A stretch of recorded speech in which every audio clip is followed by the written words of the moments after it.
I know आप सब लोग ने अब मेरी वीडियो देखना बंद कर दिया है, बट मैंने आपका ख्याल दिमाग से निकाला नहीं है। मैं अपने सभी सिंगल दोस्तों के लिए टॉप 5 रोमांस एनिमे हूँ जो हिंदी डब के साथ साथ अंडररेटेड भी है। तो अगर आप योर नेम और अ साइलेंट वॉइस जैसे एनिमे देखकर थक चुके हो तो ये वीडियो एंड तक देखना, क्योंकि मुझे पता है आप इसमें से 3 एनिमे जरूर देखोगे। नंबर 1 पे है एक ऐसा एनिमे जो आपको लव वर्ड का लिटरल मीनिंग बताती है। ये एक ऐसा मास्टरपीस एनिमे है जो डेकेड्स में एक बार आता है और आप उससे प्यार कर बैठते हो। भले ही एक स्लाइस ऑफ लाइफ एनिमे ज्यादा लगेगा, बट मेरी बात मानो, इसे एक ट्राई दो और फिर बात करना कमेंट्स में। वॉयलेट एवरगार्डन एक बेहतरीन सोल्जर होती है जो अपने बॉस गिलबर्ट का पूरा कहा मानती है, एक रोबोट की तरह। लेकिन एक वॉर में वॉयलेट अपने दोनों हाथ गवा देती है एंड गिलबर्ट से आखिरी मुलाकात के वक्त गिलबर्ट उसे थैंक्स के साथ साथ अपनी फीलिंग भी बताता है जो वो समझ नहीं पाती। एंड वॉर खत्म होने के बाद वॉयलेट का ऑपरेशन होता है एंड उसके पास अब मेटल के हाथ होते हैं। एंड इसके बाद से वो एक ऑटो मेमोरियल जॉब करने लगती है जहाँ उसे लोगों की इमोशंस को समझकर लेटर टाइप करना होता है। एंड वो इस जॉब को इसलिए भी कंटिन्यू करती है क्योंकि उसे गिलबर्ट के कन्फेशन का मतलब समझना था। ये एक ब्यूटीफुल स्टोरी टेलिंग के साथ एक अमेजिंग आर्ट स्टाइल वाला एनिमे है जिसे बिना किसी पॉजिटिव या नेगेटिव पॉइंट जाने देखना चाहिए, क्योंकि ये एनिमे आपको कई सारे बातें सिखाएगी जो सिंगल या रिलेशनशिप वाले दोनों लोगों के लिए जानना जरूरी है। तो आप मुझसे एक प्रॉमिस करो कि आप इसे जरूर देखोगे और प्लीज एंड तक देखना और बताना कैसी लगी।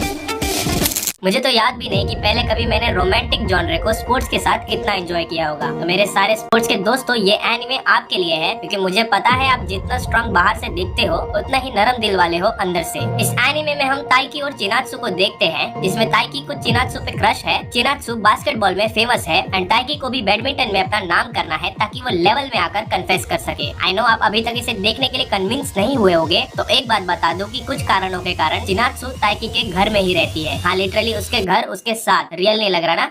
ब्लू बॉक्स की कहानी आपको वो ऑथेंटिक फील देती है, जिसमें इसका सूदिंग एनिमेशन स्टाइल काफी ज्यादा मदद करता है इसे एक्सपीरियंस करने में। प्लॉट इसका स्लो है, बट इसे मैं नेगेटिव में काउंट नहीं करता, क्योंकि इसी स्लो पेस के कारण हमें डिटेल कैरेक्टर डेवलपमेंट देखने मिलता है और हम कैरेक्टर से कनेक्टेड फील करते हैं। स्पोर्ट्स में भी काफी अच्छा किया है इस एनिमे ने। सिर्फ नाम के लिए नहीं, बल्कि अच्छे खासे इंटेंस मैचेस आप एंजॉय करोगे। एंड इससे पहले मैं कोई स्पॉइलर दे दूं, प्लीज इसे देखना और कमेंट में बताना कैसी लगी।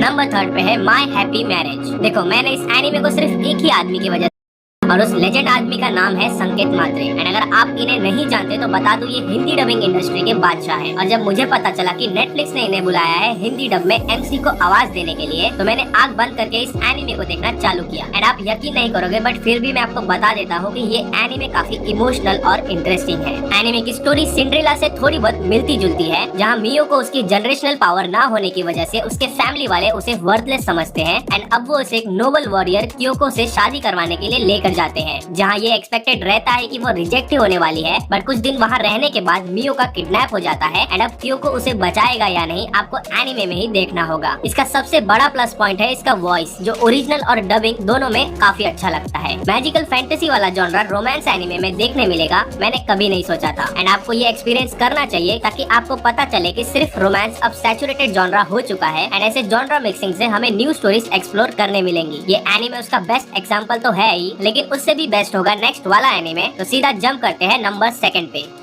नंबर 4 पे है the angel next door spoils मी रॉटन। तो अगर आप वो टिपिकल रोम-कॉम वाइब की तलाश में हो, जहाँ एक कूल इंट्रोवर्ट एमसी हो और एक क्यूट सी दिखने वाली लड़की हो जिसपे आप खुद सिम करते हो, तो ये एनिमे आपको जरूर देखना चाहिए। अमाने, जो एक इंट्रोवर्ट लड़का होता है और वो एक दिन मदद करता है अपनी स्कूल की सबसे पॉपुलर लड़की शीना की, जो किसी एंजल से कम नहीं है, क्योंकि वो दिखती अच्छी है, पढ़ाई में भी अच्छी है और स्पोर्ट्स में भी काफी अच्छी है। एंड कोइंसिडेंटली वो अमाने के जस्ट नेक्स्ट डोर में ही रहती है, जहाँ अमाने अकेला रहता है। तो इस कहानी को कुछ सिंपल शब्द में कहूँ तो एक पॉपुलर लड़की को एक अनपॉपुलर लड़के से प्यार हो जाता है, जो आई थिंक तुम्हारी सबसे बड़ी फैंटेसी है। तो बात करें इस एनिमे में ऐसा क्या है जिससे आपको इसे देखना चाहिए, तो टोटल 3 रीजन है इसे देखने के। पहला है सिचुएशन, जो घर पे आते हैं, जो कभी कभी क्रिंज वाले माहौल में बदल जाता है तो कभी कभी अडोरेबल लगता है। दूसरा है इनका स्कूल का रिलेशनशिप, क्योंकि अमाने ने किसी को नहीं बताया है कि एंजल उसके नेक्स्ट डोर में रहती है जस्ट बिकॉज शीने पॉपुलर है, और उनका घर के बाहर का रिलेशन काफी इंटरेस्टिंग और अलग लगता है। और तीसरा, जो कि सबसे इम्पोर्टेंट है, कि ये एनिमे आपके अंदर वो फीलिंग जनरेट करती है कि काश मेरे नेक्स्ट डोर भी ऐसी एक एंजल होती। मुझे पर्सनली इसका आर्ट स्टाइल बेसिक लगा, जो इम्प्रूव किया जा सकता था, बट क्योंकि प्लॉट में दम है इसलिए आपको इसे मिस आउट नहीं करना चाहिए।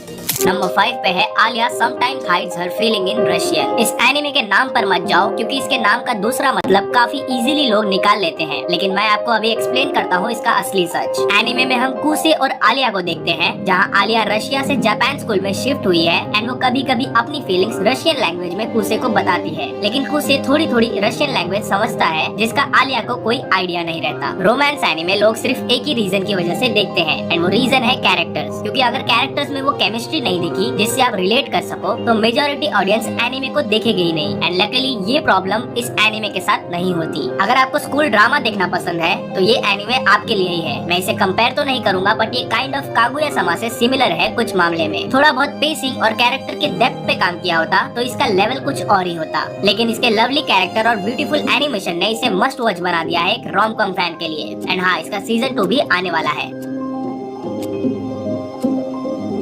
तो ये थे 5 रोमांस एनिमे जो हम जैसे लोगों को देखना चाहिए ताकि आपको फरवरी महीने में कोई दिक्कत ना हो। आप इनमें से कौन सा एनिमे देखने वाले हो नीचे कमेंट कर देना एंड वीडियो अच्छी लगी हो तो लाइक कर देना, और अगर अभी तक सब्सक्राइब नहीं किया है तो कर दो क्योंकि मुझे मोटिवेशन मिलती है और भी ऐसे ही वीडियोस बनाने के लिए।